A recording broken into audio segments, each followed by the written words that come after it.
स्वागत करता हूँ। बड़ा इमिनेंट पैनल है, बहुत अच्छी बात है, जिसमें अशोक जी भी हैं, जिनकी डांट से थोड़ा डर भी लगता है, लेकिन होना चाहिए, ऐसी ऐसी शख्सियत भी होना चाहिए। लेकिन सर आप इनकरेज मत हो जाइएगा डांटने के लिए मेरे इस शब्द से।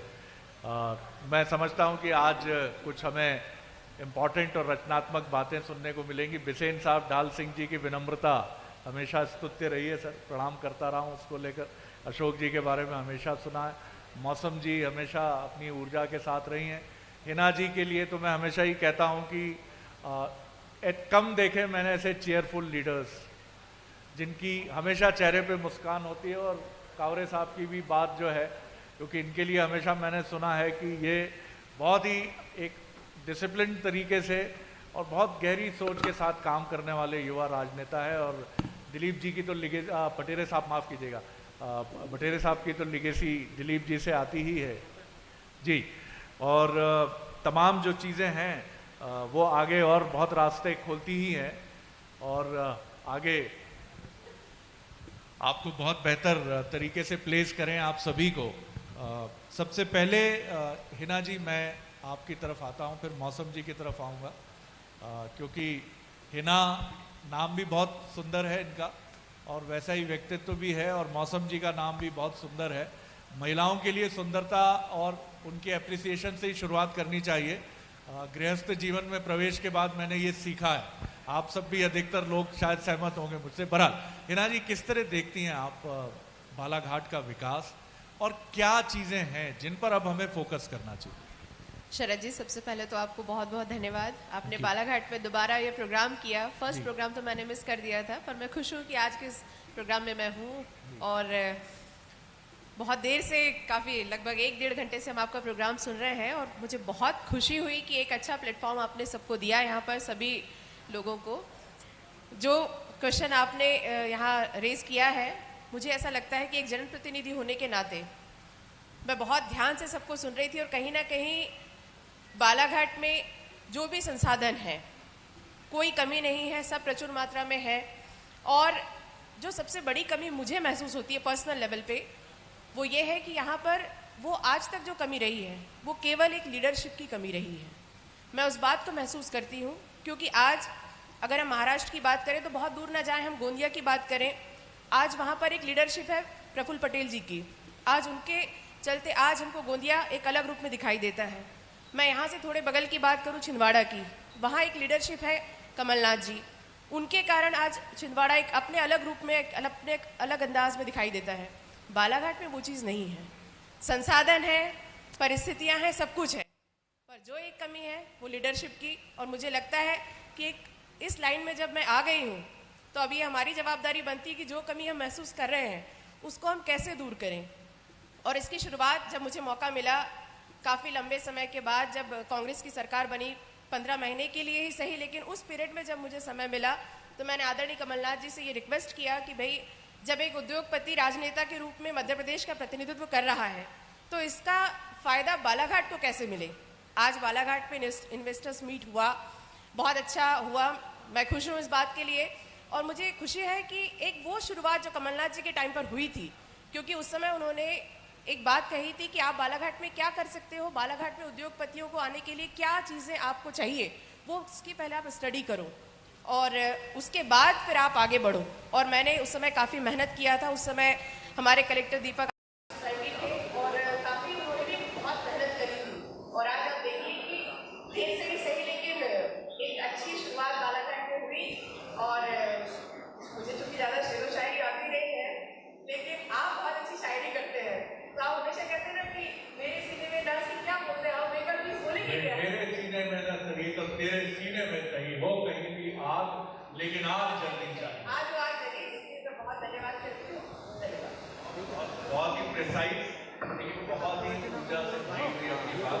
मैं मौसम जी से जरूर जानना चाहूँगा, लिगेसी है राजनीति, मेरा माइक्रोफोन किस तरह आप सबसे पहले तो आपको बहुत धन्यवाद। देखिए, हम जानते हैं बालाघाट मध्य प्रदेश के छोर में है और छत्तीसगढ़ और महाराष्ट्र से लगा हुआ है। वाकई जो संभावना है, सारी बातें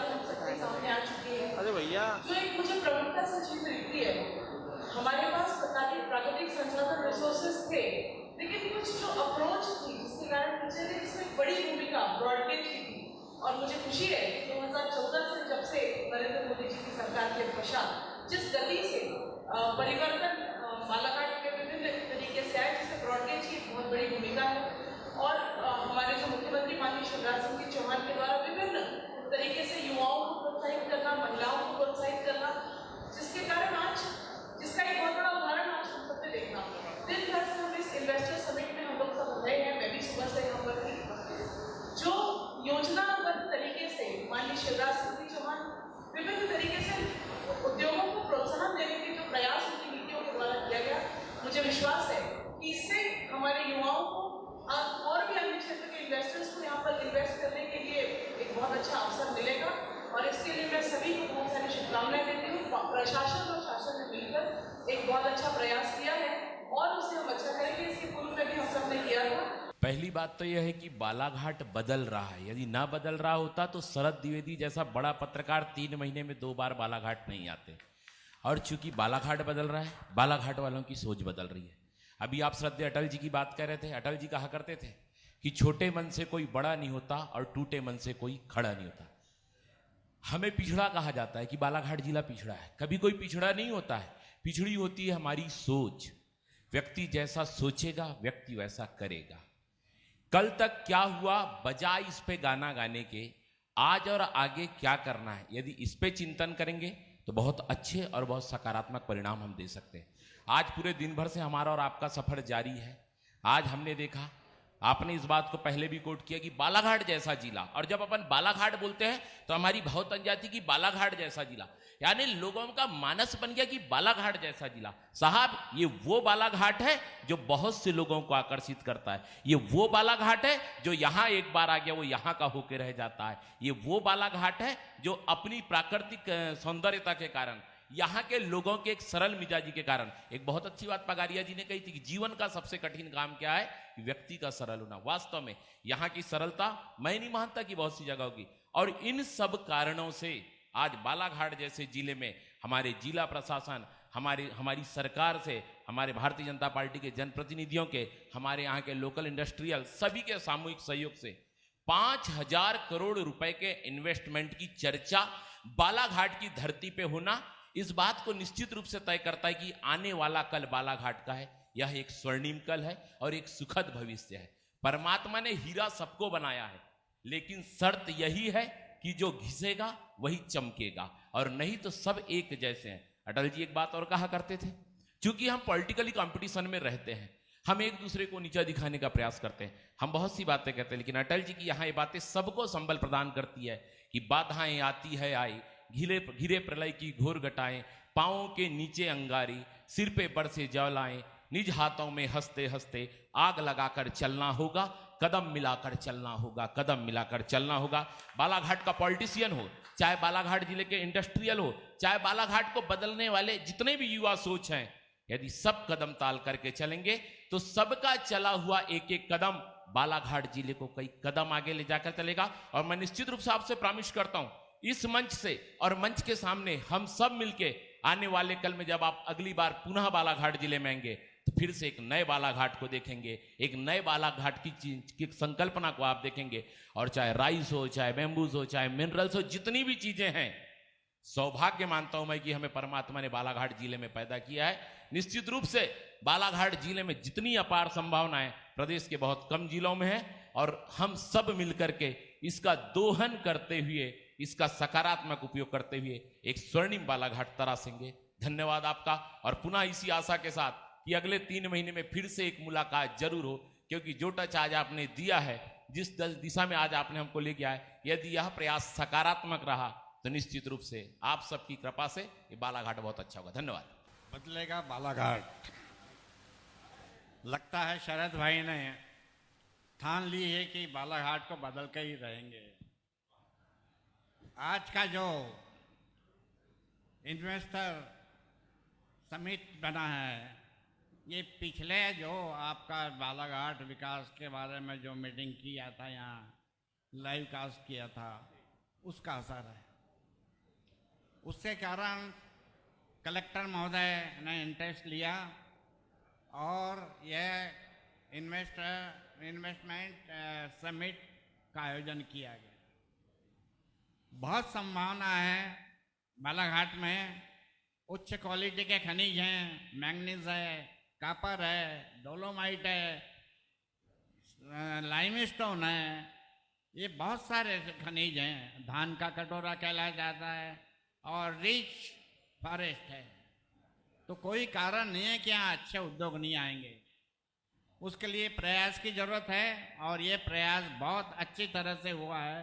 पिछले सबमिट हुए हैं, 3 सबमिट हुए हैं, कोई असर नहीं, 0 सिफर।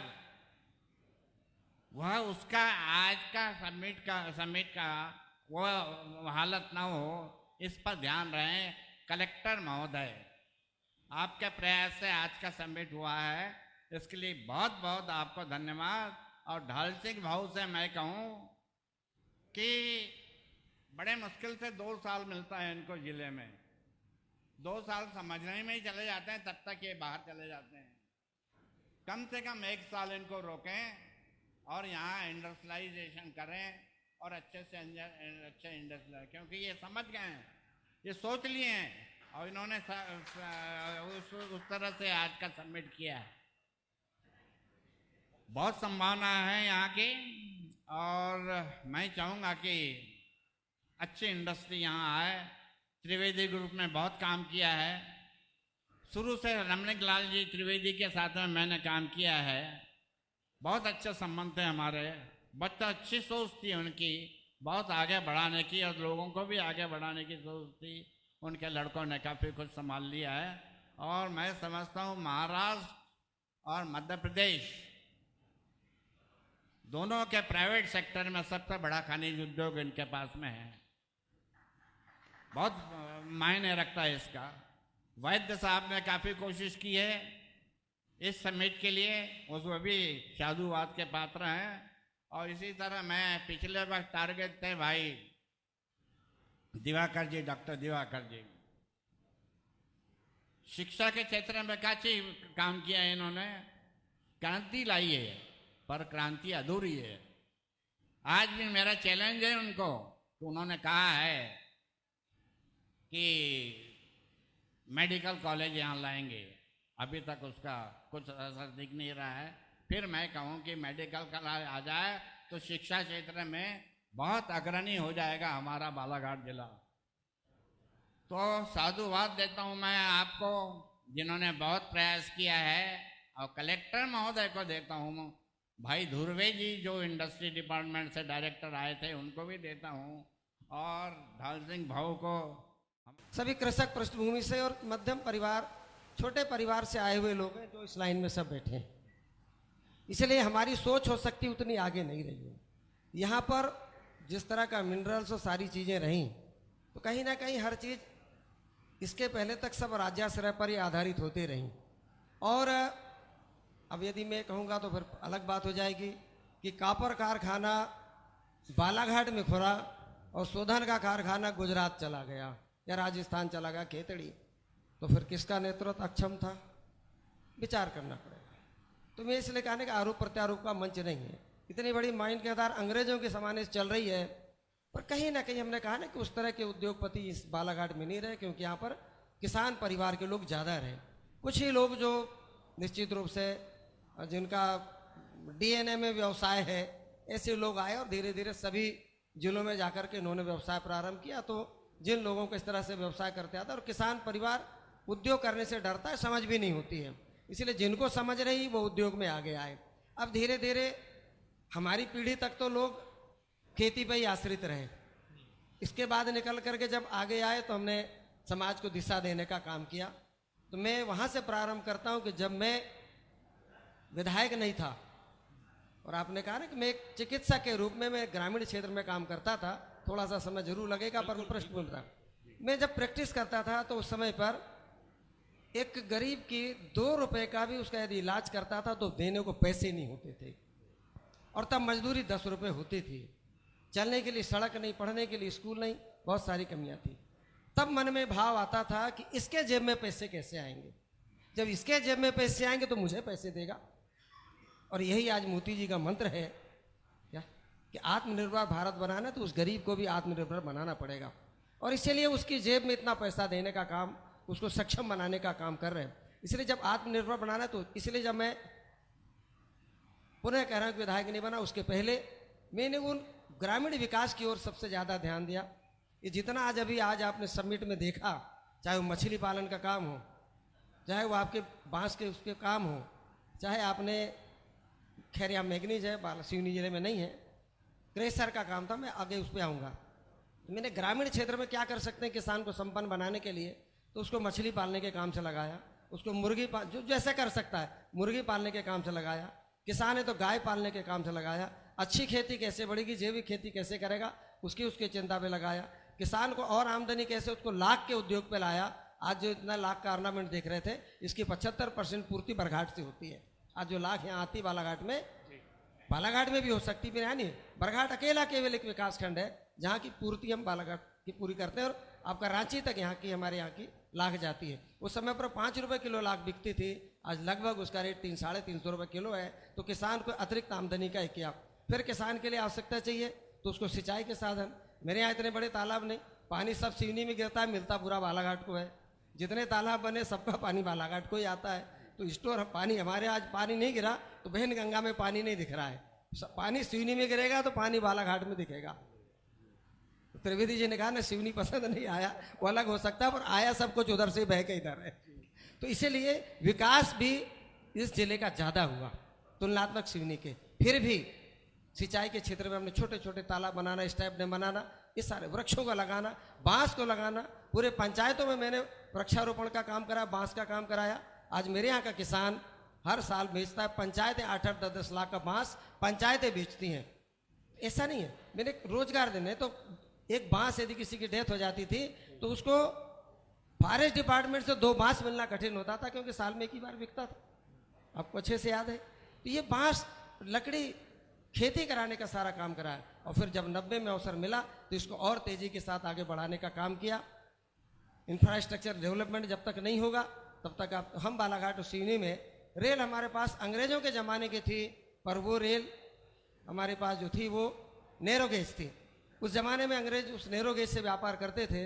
जब बरघाट सिवनी बालाघाट बढ़ा, ब्रॉड गेज होगा तो यहाँ उद्योग आएंगे, क्योंकि हम छोर पे हैं, मिडिल इंडिया में हैं। और इसीलिए मेरा हमेशा से मानने रहा कि जब तक इंफ्रास्ट्रक्चर डेवलपमेंट नहीं होगा, सिवनी से नेशनल हाईवे जाता था और बाद में जिसका उल्लेख आपने किया, आज कितना खूबसूरत आपका वो सड़क बनी है। और जिस मोगली लैंड का भी कोचर जी उल्लेख कर रहे थे, वो पैंच में भी हमने बनाया। उसकी जन्मस्थली जो है वो सिवनी जिला है। और उसके नाम से जब मुझे शिक्षा मंत्री बनने का अवसर मिला तो मोगली के नाम से मोगली उत्सव हर साल पैंच नेशनल पार्क में बच्चों को मनाने का हमने कार्यक्रम प्रारंभ किया, एक मोगली को पहचान दी। तो इस तरह से जब जीवन में अवसर आए तो उन सारे कामों को करने का प्रयास किया, जिसके साक्षी हमारे सरस्वार जी हैं, हम लोग साथ में विधायक रहे हैं। तो जब अवसर मिला तो उसको भुनाने का भी काम किया। और आज जब आप सबके आशीर्वाद से बालाघाट का सांसद के रूप में अवसर मिला तो मैं शुरू दिन से इस बात के लिए लगा। कलेक्टर इस बात के साक्षी हैं कि हम बालाघाट में कितने तरह के उद्योग ला सकते हैं। मैंने कहा इतना मैग्नीज होता है तो हम बालाघाट में केवल गिनती के 2-3-4 हमारे पास फेरो मैग्नीज के प्लांट है, तो क्यों नहीं हम बालाघाट में ज़्यादा लेके आए।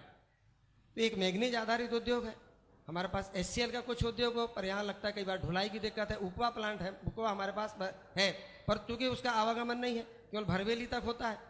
एक हमारे पास तिरोड़ी माइंस है जहाँ आपका क्षेत्र है, तो आज उसको भी रेल के माध्यम से उसको डेवलप किया था। सीधा माल उसका हमारा जा सकता है, एक अच्छा रेक पॉइंट वहाँ बना। अब हम वहाँ से दुनिया के किसी भी कोने में भेज सकते हैं, पर हम उत्पादन करें और बाहर भेजें तो केवल उत्पादन नहीं करें, उसको प्रोसेसिंग भी करें, ये मन में हमेशा इसका भाव रहता था। और उसको मूर्त रूप देने के लिए हमारे कलेक्टर दीपक आर्य जी ने पूरी मेहनत करी। इसी तरह मैं कहता था कि एग्रीकल्चर में हम बहुत काम कर सकते हैं, पर कई बार माफ़ करना, कहना नहीं चाहूँगा पर कहना पड़ रहा है कि कई बार हमारी नीतियों के कारण भी हमारा व्यवसाय कहीं ना कहीं गड़बड़ होता है। पर अब कई बार वो मैं आपकी राजनीतिक बेबाकी के लिए मैं अप्रिशिएट करूंगा आपको। कई बार राजनीतिक प्रबंध में फंस जाता है और उसका नुकसान हमारे उद्योगपतियों को होता है। तो नीति हमेशा ऐसी होनी चाहिए कि जिसमें सबका भला हो, सरकार का भी हो, जनता का भी हो, उद्योगपति का भी हो। तो निश्चित रूप से आज इतना बड़ा बालाघाट जिले में 200 से ऊपर राइस मिलें हैं, इतना हम सब कर सकते हैं। यहाँ का बासमती का चावल, यहाँ का चिन्नौर का चावल विदेश हमारे कटंगी के चौरड़िया जी बेचा करते थे, पर बीच में कहीं ना कहीं कुछ तरह का जब गड़बड़ियाँ होती हैं तो फिर नुकसान होता है। इसलिए जब कभी ज़्यादा लोभ हो जाता है, लालच में आते हैं तो उसका नुकसान भी आता है। तो इसलिए ईमानदारी से किया गया व्यवसाय हमेशा ठीक रहता है। तो इस व्यवसाय में खेती की बहुत गुंजाइश है। अभी मोदी जी ने कहा कि भाई हमको लोकल को वोकल करना है, तो यहाँ क्या पैदा होता है उसी को चिंता करें। तो आज हमने जैसा बांस के उद्योग की बात करी, भारत सरकार इसमें 50% का पूरा अनुदान दे रहा है, और जैसा अभी पिछले वक्ता ने कहा उसके जानकारी नहीं है। और इसके पहले भी मैंने जब भी आपसे कहा कि भारत सरकार की बहुत सारी अनुदान की योजनाएं हैं, पर जनता तक जानकारी नहीं होने का अभाव है। जो हम जनप्रतिनिधियों को या प्रशासन के लोगों को जनता तक दें तो उसका लाभ लें। एक मीठी क्रांति के बारे में बात करें जिसका बहुत बड़ा मार्केट है हमारे पास, चाहे वो पेंच हो चाहे काना हो, राष्ट्रीय स्तर नहीं अंतर्राष्ट्रीय स्तर पर हम उसको कर सकते हैं। और वह मधुमक्खी पालन का काम बहुत आसानी से करा सकते हैं, किसान अतिरिक्त आमदनी। तो काम बहुत है पर करना हमें पड़ेगा। पर हमारी इच्छा क्या होती, कोई बाहर का व्यक्ति आ जाए, मुझे नौकर बना ले, मुझे नौकरी दे दे। और हम कहते हैं, और हमारी सरकार मोदी जी कहते हैं, तुम मालिक बनो और दुनिया को नौकरी देने वाले बनो, खुद मालिक बन के लोगों को करें। ये सरकार की इच्छा है। और इसलिए आत्मनिर्भर भारत बनने की दिशा में ये एक प्रयास है कि इस दिशा में यहीं के लोगों को रोजगार दें, आगे बढ़े। ठीक है, बड़े छोटे उद्योगों के लिए MSME भी है, तो इसका कहीं ना कहीं हम और प्रचार प्रसार करेंगे। यहाँ के लोकल लोगों को उद्योग दें, यहाँ के लोकल लोगों को छोटे छोटे व्यवसाय दें। अब वो 10,000 से लेकर 10 करोड़ और 100 करोड़ 1000 करोड़ तक का भी उद्योग हो सकता है। इसकी जितनी क्षमता, जिसकी जितनी समझ, वो उसमें अपने आप को पारंगत करे, उसका अनुभव जान ले और आकर के सरकार का लाभ ले। सरकार और प्रशासन सारे लोगों की मदद करने के लिए बैठी है। केवल अपने उद्देश्य को पहले तय करना पड़ेगा कि मुझे क्या करना है। सर, मैं कल इतना ही कहना चाहता हूँ। बहुत बहुत मैं धन्यवाद। सर बहुत धन्यवाद करता हूँ। 2 बातें आपकी मेरे जहन में अटकी हैं। पहली चीज़ तो बहुत बेबाकी से उन्होंने माना है कि कई बार कुछ नीतियाँ ऐसी होती हैं जो जैसी होनी चाहिए शायद वैसी नहीं हो पाती। ये हर सरकार की चुनौती होती है और फिर उसको दुरुस्त भी किया जाता है। दूसरी बात जो मुझे बहुत इम्पॉर्टेंट लगी कि ये किसानों का शहर है। अब जब तक किसान उद्योगपति नहीं बनेगा तब तक नहीं होगा सर। तो ये जितने किसान यहाँ हैं उन सब के लिए भी एक चुनौती है। राजनेताओं के लिए आप कुछ और मत सोचिए, ये आपके लिए ज्यादा बड़ी चुनौती है। जो भी खेती किसानी करते हैं आपको उद्योगपति होना, मालिक बनना पड़ेगा, तब आप बालाघाट की तकदीर और तस्वीर को बदलने में अपना विनम्र योगदान दे पाएंगे। कंक्लूड कर रहे हैं हम इस सत्र को, काफी समय हो गया। कांवरे जी की तरफ मैं आ रहा हूं कि वो अपनी बात रखें और एक युवा राजनेता के नाते सब बहुत उम्मीद से उनकी तरफ देखते हैं। जी कांवरे जी। धन्यवाद सरस जी। बंसल न्यूज को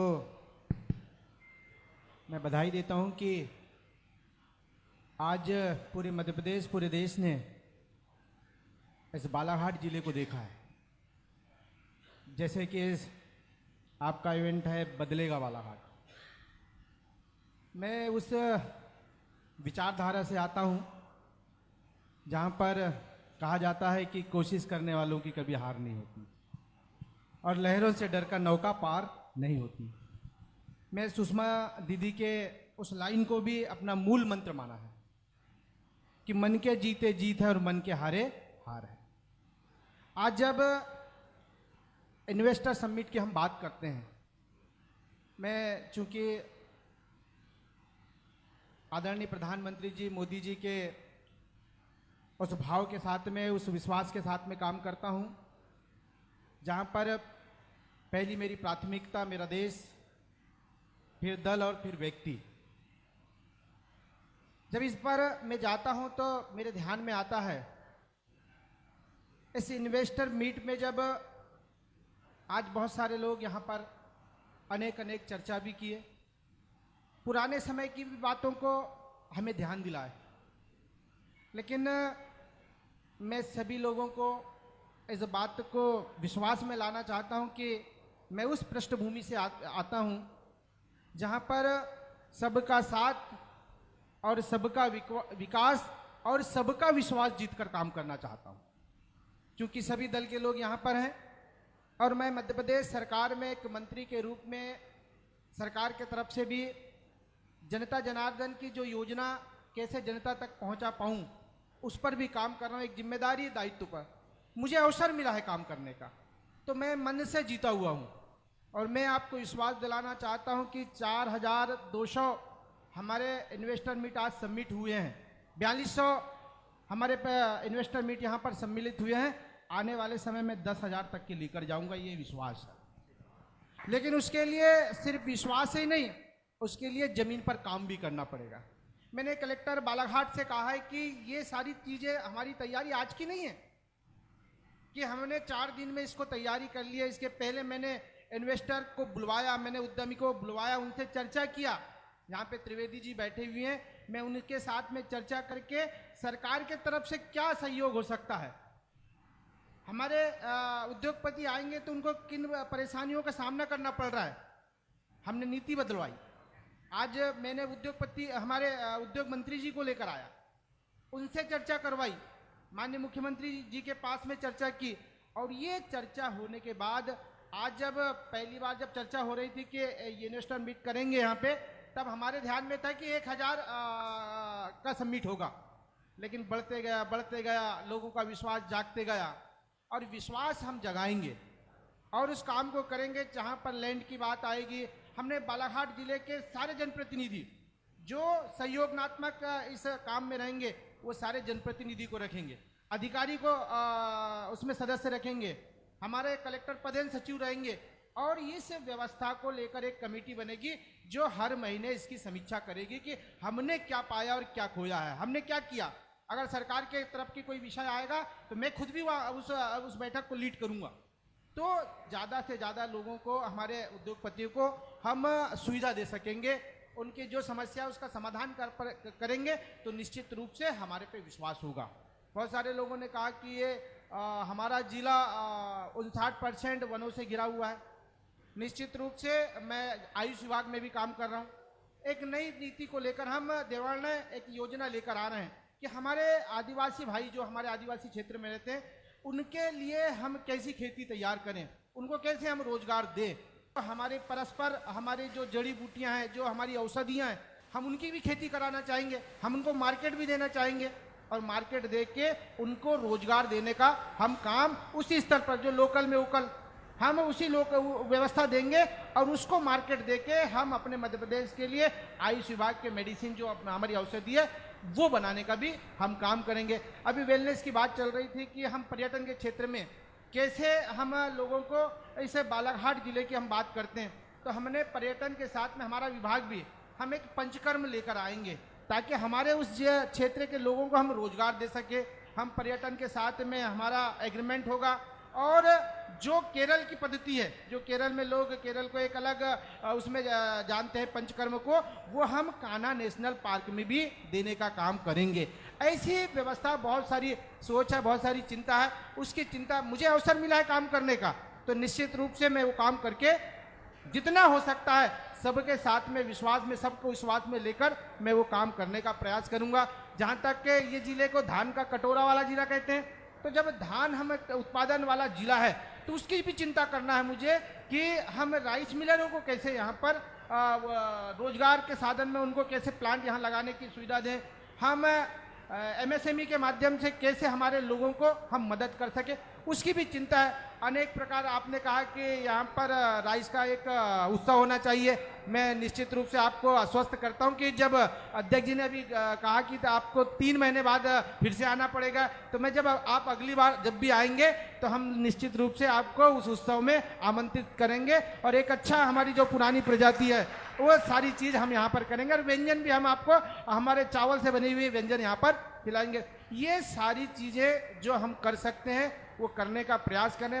मंच है, मैं पॉलिटिकल व्यक्ति भी हूँ, लेकिन पॉलिटिकल अपनी जगह में है, लेकिन इस जिले का हम क्या अच्छा कर सकते हैं उसमें सबका सहयोग मैं अपेक्षा भी करता हूँ, सभी लोगों से अपेक्षा करता हूँ, सभी दल के लोगों से, क्योंकि हमारी प्राथमिकता हमारा जिला, हमारे लोग, जिनका हम विकास कर सके, जिनके लिए हम काम कर सके। तो ये सारी चीज़ें हमारे ध्यान में है, और इस ध्यान के कारण आज जो हमारा इतना बड़ा हमने कार्यक्रम, आज आप सुबह से इस कार्यक्रम में हैं, आपने देखा भी है, और मैं इस बात से विश्वास आपको दिलाना भी चाहता हूं इस मंच के माध्यम से।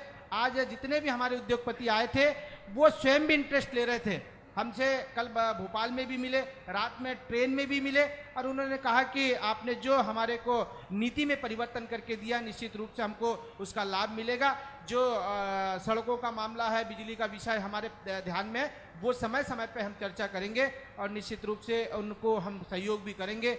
और आने वाले समय में क्या अच्छा हो सकता है, हम आपने एक ऐसा मंच यहाँ पर दिया है, ऐसा ही हम भी चाहते हैं कि हमारे ज़िले के हमारे जनप्रतिनिधि हो, हमारे व्यावसायिक बंधु हो, हम इन लोगों के साथ में भी बैठकर इस ज़िले के विकास में काम करेंगे। पर आखिरी में मैं आपको बहुत धन्यवाद देना चाहता हूँ, आपने एक ऐसा मंच दिया, आज एक ऐसे विजन को लेकर आपने पूरे देश में इस ज़िले को दिखाने का काम किया, उसके लिए भी मैं आपको बहुत बहुत धन्यवाद देना चाहता हूँ।